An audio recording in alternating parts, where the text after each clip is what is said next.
Good morning, class, and welcome to your e-learning classes of economics.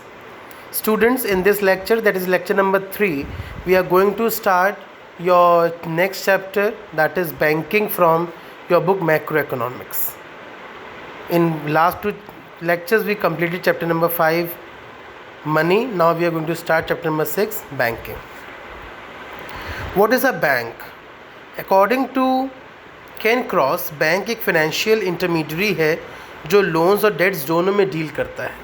अगर मैं बहुत ही normal language में बताऊं तो पर्पस ऑफ लैंडिंग और investing of deposits from public and making the loans is the function what the bank do. पैसा देना और पैसा लेना is the main function performs by the bank. Right. Bank basically दो तरीके के होते हैं, central bank and commercial bank. So first have a look what is the central bank. The central bank is an apex bank that controls the entire banking system of a country. Central bank वो bank होता है जो entire banking system को control करता है. ये एक soul agency है जो नोट इशू करता है, मनी की सप्लाई को कंट्रोल करता है एंड ऑल.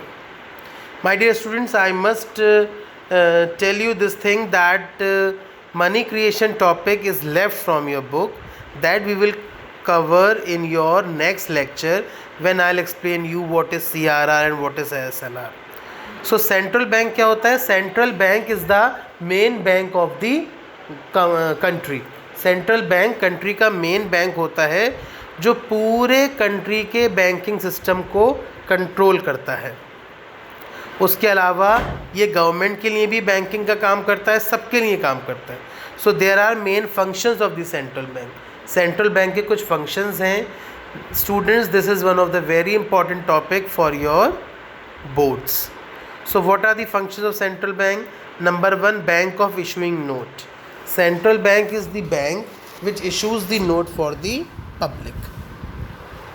सेंट्रल बैंक वो बैंक है जो पब्लिक के लिए नोट इशू करता है and it is having the right, exclusive right और you can say monopoly rights of issuing notes.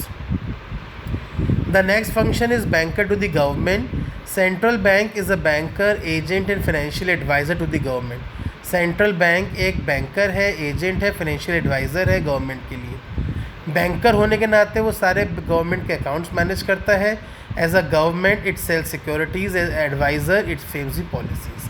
Then bankers bank and supervisory role. As the RBI performs functions for government, same way RBI also performs functions for other commercial banks. Next, lender of the last resort. It means that if commercial banks fails to get financial accommodation from anywhere, अगर कहीं से भी financial accommodation commercial bank को नहीं मिलती है, then RBI is the last ray of hope for all the commercial banks. Next is your, after lender of the last resort, next is custodian of foreign exchange. What do you mean by custodian of foreign exchange? Central bank सारे nations foreign exchange reserves की custody किसके पास होती है? It is only with the central bank. Clearing house function. Central bank performs the function of a clearing house. Suppose कीजिए we the banks of India are having dues on each one of us. एक दूसरे पे dues हैं and we want to make it clear. So central bank is the best option for this purpose. Control of credit. It implies increase और decrease in the supply of money.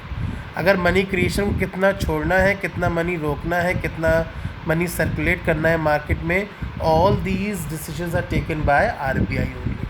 So these all were the functions of central bank. I hope that you all are clear with it. After that, commercial bank आपको बता दिया मैंने पहली language में, central bank ये समझा दिया. Let's have the difference between commercial bank and central bank. ये टॉपिक भी आपका 3 या 4 मार्क्स में आ जाता है. सेंट्रल बैंक एक एपेक्स बैंक है कंट्री का जो सारे अदर बैंक्स को कंट्रोल करता है. कमर्शियल बैंक सिर्फ एक इंस्टीट्यूशन है जो जनरल पब्लिक से डिपॉजिट्स को एक्सेप्ट करता है और लोन्स उनको ग्रांट करता है. सेंट्रल बैंक मनी की सप्लाई को चलाता है और मनी सप्लाई का प्रिंसिपल सोर्स भी सेंट्रल बैंक है. कमर्शियल बैंक का कंट्रीब्यूशन सिर्फ एक 1/3 की तरह होता है the supply of money. Central bank custodian है फॉरेन एक्सचेंज का, कमर्शियल बैंक का कस्टोडियन से कोई मतलब नहीं। Central bank is a not issuing authority but commercial bank is not an not issuing authority. Central bank on one side focus on the growth and stability of the economy, whereas the focus of commercial bank only lies on profit maximization. So this was the difference between central bank and commercial bank. आपके lecture number 3 में 3 topics आज cover कर लिए हमने। Bank क्या होता है, banking क्या होता है, सेंट्रल बैंक और उसके फंक्शंस, और कमर्शियल बैंक और उसके सेंट्रल बैंक के difference. That's all from this lecture. Thank you.